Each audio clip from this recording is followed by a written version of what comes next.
So much for coming.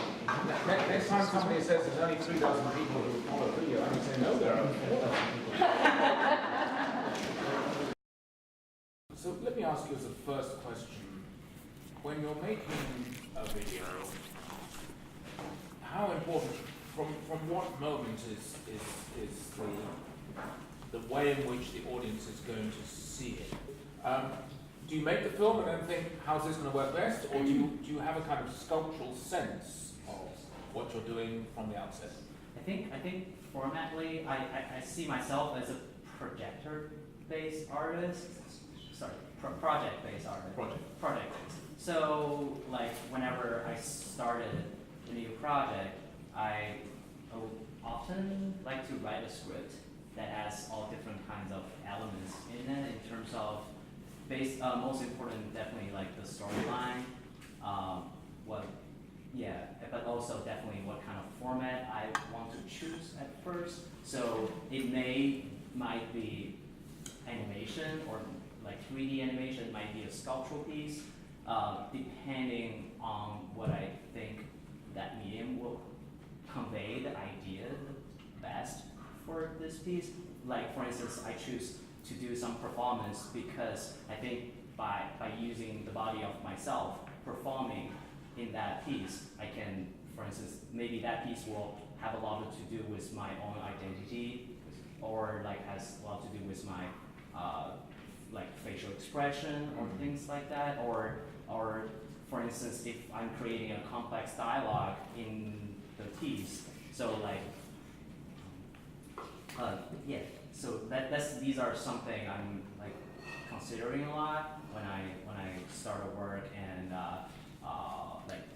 that may decide what kind of format I choose. At RISD, you developed into a video artist, but in fact, you came in working in perhaps the more traditional mediums, painting, sculpture in particular.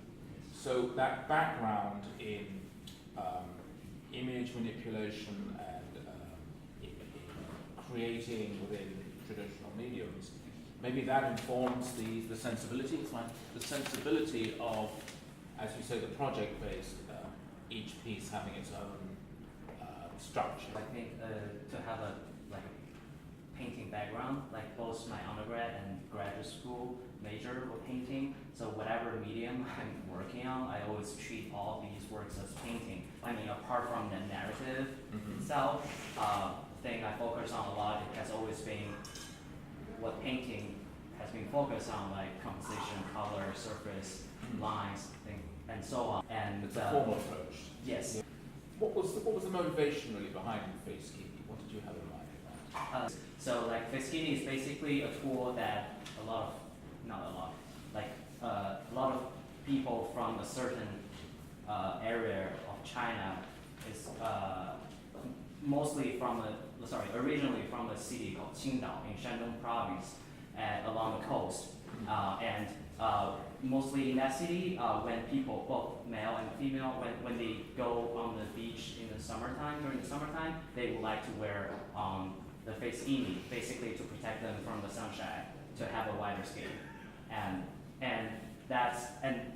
the mask that I put on in the end, that's basically how it looks. And I was totally inspired and also shocked by the horror effect that the facekeeping generates, but also I was also super concerned about its erasing feature. Jumping forward to the story of the pig, I feel that's 2016. That's the one that's from this year. What's the motivation?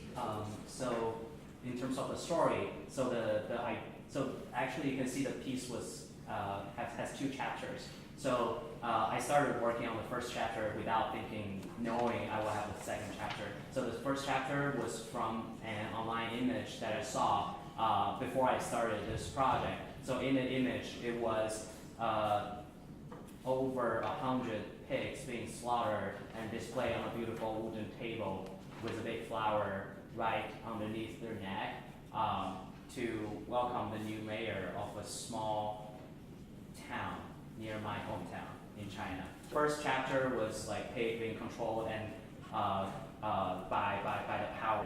Yeah, it has a kind of 1984 feeling, doesn't it? Yes. It's 1984, and the second chapter is like what I said is a brave new world, like alienated by themselves. They self-alienated. They were like obsessed with this thing that actually has no reason, because boom shakalaka.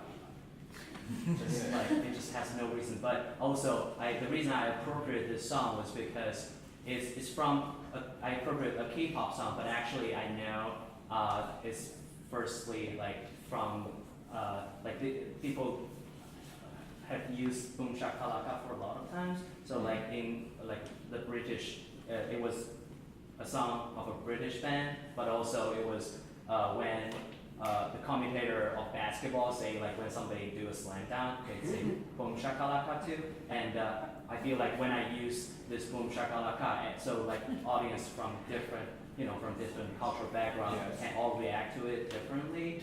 This is something I'm trying to explore too.